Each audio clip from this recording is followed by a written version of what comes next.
बैठ के पैसे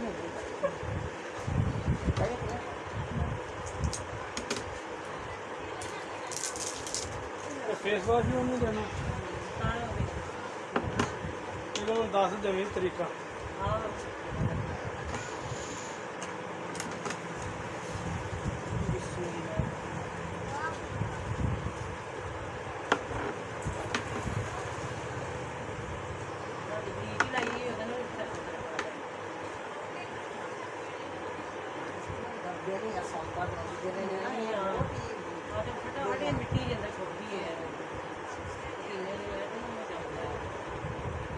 सिक्कर से जम जाता ना इस तरह लगता है जिमें पता नहीं किन्ना कोजा बनता हालांकि मौसम इस तरह पसीना तेल जा हाँ पर फिर इनके मौसम के ना कोई तेल असर करता कोई शैम्पू असर नहीं करता कोई क्रीम असर नहीं करता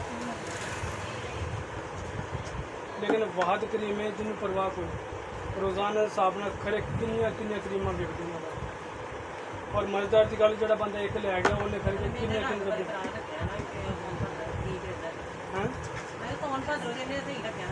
हाँ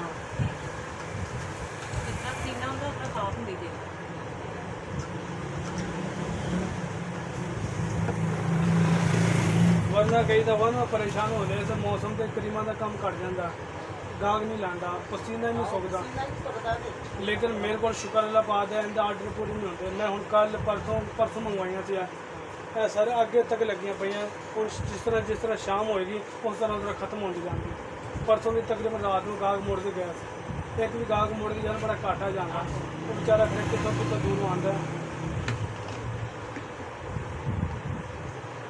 तेरी कितनी जा रही है नहीं तेरी तो हैगी है मैं 2 तो तू आप बनवाइया और एक और तू हैं चौथी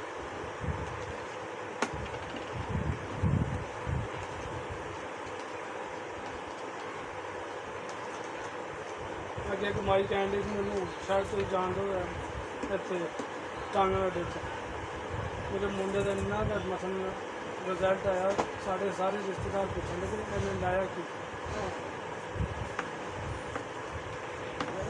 अजकल ना सिर्फ रिजल्ट ही चलता सीधी का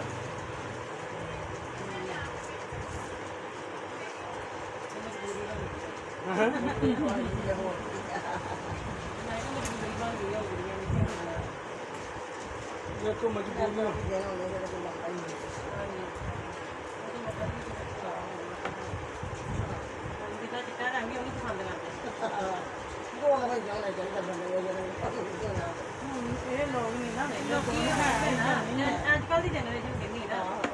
परसों बेचारी बीबी आई मेरे को ना पता नहीं बेचारी किस तरह पैसे जोड़े अज पहुँच गए तो महीने बाद आई तो मैंने कहने लगी भाई ना उन्हें हकीकत गल दस मेरे बच्चों का मामला है कोई आन जान ना वेखन वुखन वास्ते तो सिर्फ यह चीज़ा वेखियां तो बच्ची का किस तरह रंग रही है मजबूरी तैयार हाँ मगर नहीं तो उन्होंने लोड़ नहीं है लेकिन हम करना पैंता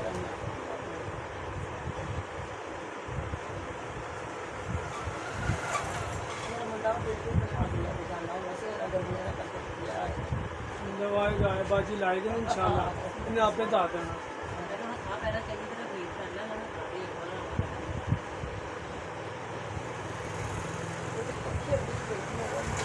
अच्छा जदों तू शुरू कर देना करीम लाना अज बलीच कर देनी पिछले की कर जा फिर बलीच ना कर फिर तो लोड़ ही नहीं पैनी पैदा इन्हें वैसे रंग बड़ा प्यारा साफ कर और उतो पिंडों ना ले लें बलीच उनकी वजह पर लगी होती जो बंदे का रंग चंगा फिर हो जाए बतेरियां बलीचा इस तरह की होंगे ने वक्ती तौर पर रिजल्ट दे देंगे मुड़ के गल कर नहीं हूँ कर ले ना हूँ जाके लेकिन करी जाती चिड़िया की होर कोई ना करे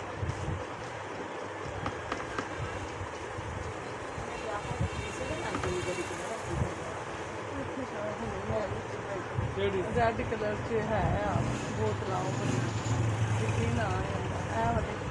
डेनमार्क 2 बोतल एक हाँ जी रेड कलर किन्ने दी लियांदी हाँ अगर थोड़े 1380 रुपये में अटैच कर जा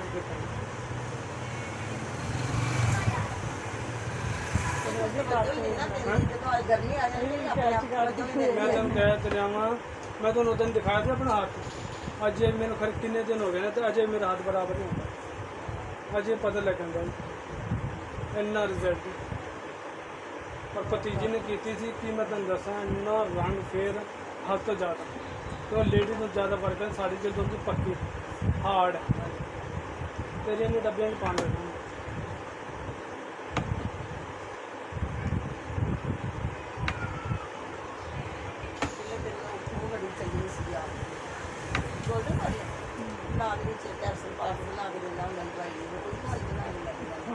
ਉਹ ਤੇ ਅੱਜ ਵੀ ਬੜੀ ਵਿਕਦੀ ਹੈ, ਲੇਕਿਨ ਮਸਲਾ ਭਲਾ ਕੀ ਹੈ, ਹੁਣ ਆ ਕੇ ਨਈ ਨਈ ਚੀਜ਼ਾਂ ਤੇ ਹਰ ਬੰਦੇ ਦੀ ਇਹੋ ਕੋਸ਼ਿਸ਼ ਕਰਦਾ ਵੀ ਮੇਰੀ ਚੀਜ਼ ਵਿਕੇ।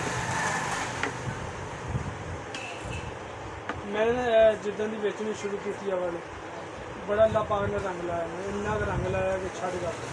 ਉਹਦੀਆਂ ਬਲੀਚਾਂ ਨਹੀਂ ਪੂਰੇ ਪੈਂਦੇ। ਹੁਣ ਮੈਂ ਵੱਡੀ 'ਚ ਗਈ ਹੈ ਨਾ, ਯਕੀਨ ਕਰ 1.5 ਲੱਖ ਰੁਪਇਆ ਲਾਇਆ ਨਾ ਤੇ ਸਿਰਫ ਇਹਦੇ ਚੀਜ਼ਾਂ ਪੂਰਾ ਕਰਨ ਵਾਸਤੇ, ਬਲੀਚਾਂ ਵਗੈਰਾ ਦਾਗ ਮੁੜ ਕੇ ਨਾ ਜਾਣ। ਲੇਕਿਨ ਇਹ ਫਿਰ ਵੀ ਸ਼ੁਕਰ ਅੱਲਾ ਪਾਕ ਇਸ ਤਰ੍ਹਾਂ ਖਾਣੇ ਦੇ ਖਾਣੇ ਖਾਲੀ ਹੋ ਜਾਂਦੇ। ਜਿਹੜੇ ਦੂਰ ਦੇ ਗਾਹਕ ਨੇ ਉਹ 8-8 10-10 20 ਪੀਸ ਲੈ ਜਾਂਦੇ। ਔਰ ਜਿਹੜੇ ਲੋਕ ਬੁਤੇਰੇ ਆਪਣੇ ਰਿਸ਼ਤੇਦਾਰਾਂ ਲਾ ਬੈਠੇ ਨੇ ਨਾ, ਉਹਨਾਂ ਨੂੰ ਸਿੱਧਕ ਨਹੀਂ ਆਉਂਦਾ। ਹੁਣ ਜਿਸ ਤਰ੍ਹਾਂ ਬਾਜੀ ਹੈ, ਇਹ ਵਿਚਾਰੀ ਖਰੇ ਕਿੱਥੇ ਭੇਜੇਗੀ ਤੇ ਮਸਾਲ ਕਰੇਗੀ। ਵੈਸੇ ਮੇਰੇ ਨਾਲ ਗਾਹਕ ਵੀ ਬੜੇ ਚੰਗੇ ਨੇ, ਯਕੀਨ ਕਰ। ਮੈਂ ਨਹੀਂ ਦਿੰਦਾ ਕਿਸੇ ਨੂੰ ਗਰੰਟੀ, ਉਹ ਆਪ ਹੀ ਕਹਿੰਦੇ ਨਾ ਮੈਂ ਤੁਹਾਨੂੰ ਬਣਵਾ ਕੇ ਦਿੰਦਾ।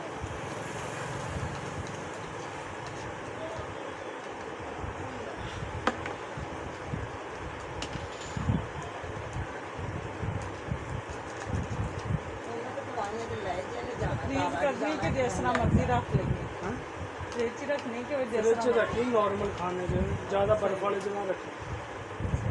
ਬਸ 8 ਦਿਨ ਨਾ ਸਬਰ ਵੀ ਰੱਖੀਆਂ ਤੇ ਕੋਈ ਨਹੀਂ, ਨਾ ਰੱਖੀਆਂ ਤੇ ਕੋਈ ਮਸਲਾ ਨਹੀਂ। डाउट है। अब बात आओ मुश्तरका फ्रिज होंदा ना, वो सारा टब्बर उन्हें इस्तेमाल करता, फिर जिंदे हाथी चढ़ जावे चीज। ਵੈਸੇ ਤਾਂ ਮੈਂ ਇਕੱਲੀ ਰਹਿੰਦੀ ਹਾਂ, अच्छा ਬੱਚੇ ਨੇ। फिर तो प्रॉब्लम कोई नहीं है। ਉੱਥੇ ਥੋੜੀ ਪ੍ਰੋਬਲਮ ਹੁੰਦੀ ਜੇ ਤੇ ਫੈਮਿਲੀ ਜ਼ਿਆਦਾ ਹੋਵੇ ਨਾ, ਉਹ ਇੱਕ ਦੂਸਰੇ ਨੂੰ ਵੇਖ ਕੇ ਰੁਕਣ ਨਹੀਂ ਦਿੰਦੀਆਂ, ਅਕਸਰ ਹੋ ਜਾਂਦਾ। ਉਹੀ ਮੈਂ ਕਿਹਾ ਨਹੀਂ। ਦਵਾਈ ਦੇ ਕੇ ਗੱਲ ਦਾ ਕਰੋ ਦਾ ਵਾਲੀ